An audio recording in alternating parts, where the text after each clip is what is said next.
ಮಾಧ್ಯಮದವರಿಗೆ ನನ್ನ ನಮಸ್ಕಾರಗಳು. ನಮ್ಮ ಈ ಭಾಗದ ಕ್ಷೇತ್ರದಲ್ಲಿ ಕರ್ನಾಟಕ ರಾಜ್ಯ ರಾಜಕಾರಣದಲ್ಲಿ ಅತ್ಯಂತ ನಮ್ಮ ಹಿರಿಯ ಶಾಸಕರಾದಂಥ ಸನ್ಮಾನ್ಯ ಶ್ರೀ ಆರ್ ವಿ ದೇಶಪಾಂಡೆ ಅವರು ಈ ಭಾಗಕ್ಕೆ ಸತತ 5 ದಶಕಗಳಿಂದ ಅವರ ಸೇವೆಯನ್ನು ಸಲ್ಲಿಸ್ತಾ ಇದ್ದಾರೆ. ಈ ಒಂದು ಭಾಗದಲ್ಲಿ ಈಗೇನು ನಮ್ಮ ವಿರೋಧ ಪಕ್ಷದ ನಾಯಕರುಗಳೆಲ್ಲ ಅವರ ಬಗ್ಗೆ ಟೀಕೆ ಟಿಪ್ಪಣಿಗಳು ಮಾಡ್ತಾ ಇದ್ದಾರೆ. ಬಹು ಗ್ರಾಮ ಕುಡಿಯುವ ನೀರಿನ ಯೋಜನೆ ಹಾಗೂ ಈ ಕೆರೆಗಳ ತುಂಬುವಂಥ ಯೋಜನೆಗಳು, ಇದು ನಮ್ಮ ಶಾಸಕರಿಗೆ ಕೇವಲ ಯೋಜನೆ ಅಲ್ಲ, ಅವರ ಒಂದು ವೈಯಕ್ತಿಕ ಕನಸು.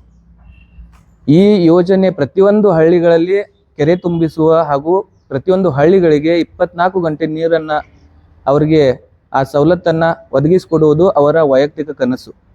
ಹೀಗಾಗಿ ಅದರ ಸಲುವಾಗಿ ಸಾಕಷ್ಟು ಅವರು ಶ್ರಮಿಸಿದ್ದಾರೆ.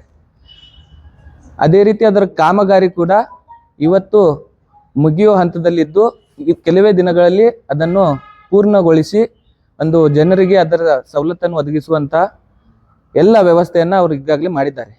ಹೀಗಾಗಿ ಆ ಒಂದು ಯೋಜನೆ ಈಗ ಮುಗಿಯುವ ಹಂತದಲ್ಲಿದ್ದಾಗ ಈ ಕೆಲವೊಂದು ನಾಯಕರುಗಳನ್ನು ಅನಿಸ್ಕೊಂಡವರು ಅದರ ಬಗ್ಗೆ ಟೀಕೆ ಟಿಪ್ಪಣಿಗಳನ್ನು ಮಾಡ್ತಾ ಇದ್ದಾರೆ. ಈ ಒಂದು ಯೋಜನೆ ಪೂರ್ಣಗೊಂಡಾಗ ಸನ್ಮಾನ್ಯ ಶ್ರೀ ಆರ್ ವಿ ದೇಶಪಾಂಡೆ ಅವರಿಗೆ ಈ ಭಾಗದಲ್ಲಿ ನಮ್ಮ ಪ್ರಕಾರ ಯಾರು ವಿರೋಧಿಗಳಲ್ಲಿ ಇರಲ್ಲ. ಹೀಗಾಗಿ ಅವರಿಗೆ ಈಗ ನಿದ್ದೆ ಕೆಡಿಸುವಂಥ ವಿಷಯವಾಗಿದೆ. ಹೀಗಾಗಿ ಅವರು ಕೇವಲ ನಮ್ಮ ಈ ಪತ್ರಿಕಾ ಮಾಧ್ಯಮದವರಿಗೆ ಕರೆಸಿ ಟೀಕೆ ಟಿಪ್ಪಣಿಗಳನ್ನು ಮಾಡ್ತಾ ಇದ್ದಾರೆ. ಹೀಗಾಗಿ ಇನ್ನು ಜಿಲ್ಲೆಯ ವಿಷಯ ಬಂತಂತಂದರೆ, ಜಿಲ್ಲೆಯಲ್ಲಿ ಆರ್ ವಿ ದೇಶಪಾಂಡೆ ಅವರು ಇಡೀ ಜಿಲ್ಲೆಯನ್ನು ಅಭಿವೃದ್ಧಿ ಮಾಡಿರುವಂಥ ನಾಯಕರು.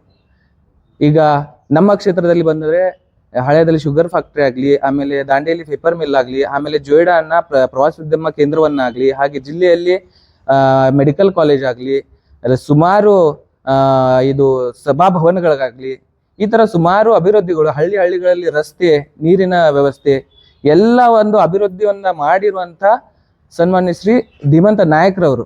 ಅವ್ರ ಬಗ್ಗೆ ಇವರು ಕೇವಲವಾಗಿ ಟಿಪ್ಪಣಿ ಮಾಡುವಂಥದ್ದು ಸರಿ ಅನಿಸೋದಿಲ್ಲ ಅಂತ ಈ ಮೂಲಕ ಅವ್ರಿಗೆ ತಿಳಿಸ್ತಾ ಇದ್ದೇನೆ.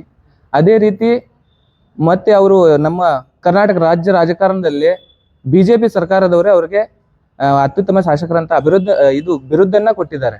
ಹೀಗಾಗಿ ಅವರ ಬಗ್ಗೆ ಕೇವಲವಾಗಿ ನಮ್ಮ ಮಾಜಿ ಶಾಸಕರಾದಂಥ ಸುನಿಲ್ ಹೆಗಡೆ ಅವರು ಆ ಥರ ಟೀಕೆ ಟಿಪ್ಪಣಿಗಳು ಮಾಡಬಾರ್ದಂತ ಈ ಮೂಲಕ ಅವ್ರಿಗೆ ತಿಳಿಸ್ತಾ ಇದ್ದೀವಿ.